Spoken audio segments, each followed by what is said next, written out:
and welcome to a very special edition of Trading Day. I'm live in downtown Toronto at the BMO U.S.-Canada Summit, where the focus of today is to talk exclusively about the relationship between U.S. and Canada. At a time where there's a critical election south of the border, there's also possibly a Canadian election in the next year or two, and of course a renewal of the big North American Free Trade Agreement in just a couple of years. All of these issues are front and center here, and I'm pleased to be joined by our first guest, David Jacobson, who is the ambassador to Canada from the United States from 2009 to 2013, the Obama era, and is currently senior advisor at the UN. Thank you so much for being with us. It's a pleasure. So, I have to start. The first question is, who's going to win the election in the U.S.? I wish I knew. I got out of the prediction business after 2016. But I can tell you it's going to be very close, and it's going to turn on, in my view, one thing, and that is not on an issue, but on whether come September and October that this becomes a choice as opposed to a referendum on President Biden. If it does, Biden will win. If it doesn't, Trump will win. Shouldn't this be easy for an incumbent given the economic backdrop? A recession never manifested, unemployment is low, inflation is still stubborn, but it's down significantly. Your watchers understand all that stuff, but the average person, at least in the United States, believes that we're in a recession. That's what all the polls show. One of the things that's very hard to do is to persuade people that what they think is wrong. One of our guests here today, David Axelrod, said that when people are sitting around their kitchen table talking about democracy, they're probably not worried about how much the food on their table costs. And that's what people are worried about. I think Canadians, and specifically investors and business leaders, want to know what they should think about, on either outcome. And in your course, being deeply involved in politics and now involved on the business side, I'm curious how you've seen that relationship evolve between Canada and the U.S. at a time where it seems like protectionism from both candidates is very much front and center. Well, first of all, there's a little bit of a difference between the trade policies of President Biden and Donald Trump.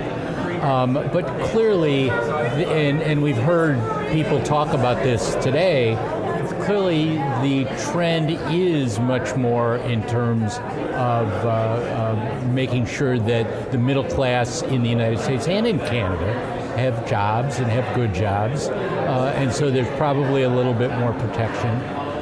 But fundamentally, this is a relationship that has survived in an extraordinary way for 150 years.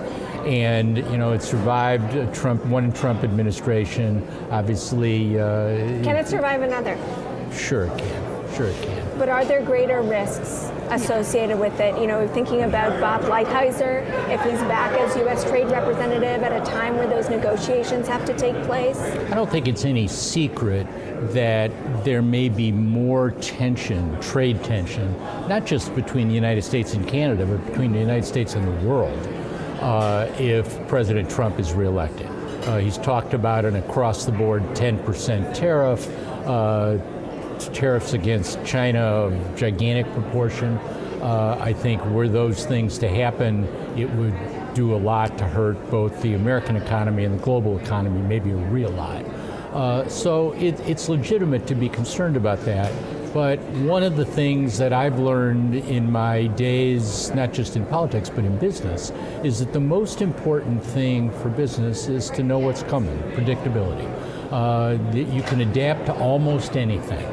And while there may be more challenges if President Trump is reelected than if President Biden is reelected, I have confidence that the relationship between our two countries will survive and eventually will prosper. It's interesting you talk about that predictability because it's also at a time of seemingly big change. I'm talking about technological change. Yes. And so on one hand, we're looking at growth and innovation. Both countries want that. but on the other hand, tax policy around that. And I know that many in the U.S. are upset with Canada wanting to levy a tax on foreign tech companies that are coming to Canada. How do you think about, that relationship between tech being a force for good versus evil, and how it gets kind of swirled in the political bucket? Well, the technological world is changing probably at a velocity that we've never seen before.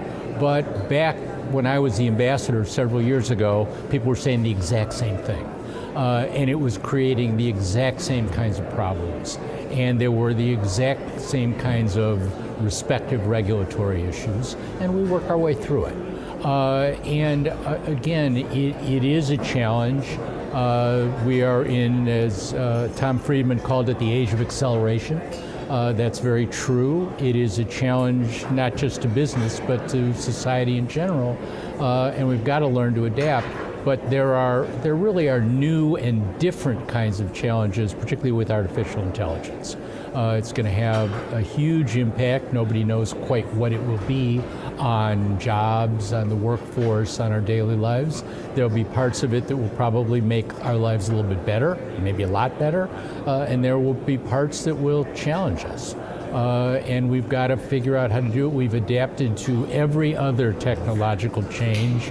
When they invented the car, people thought that's the end of the world, or the telephone, or the airplane, and we certainly the internet. And we've adapted to it, we've thrived on it, and I have every confidence that when artificial intelligence sorts its way through the economic, business, technological process, that we'll adapt to that one too. I guess the question is, it does seem like it's splitting into two different worlds, right? When it comes to tech, what does it take for Canada? What's your advice to Canadian businesses? The way the trade winds are blowing, what does it take to win? Because many people do look to the U.S. as their main growth market. How do they stay on side? I think that the most important thing that businesses can do, whether it's in Canada or the United States, is invest in research and development, invest in innovation. The United States does lead in that regard. We lead most of the world in that regard and have for a long time. But if you ask me what do they need to do to succeed with respect to technology, it is to invest. And if you invest, and particularly obviously invest wisely, you will succeed. And if you just hunker down and assume that this stuff will pass me by, you probably won't.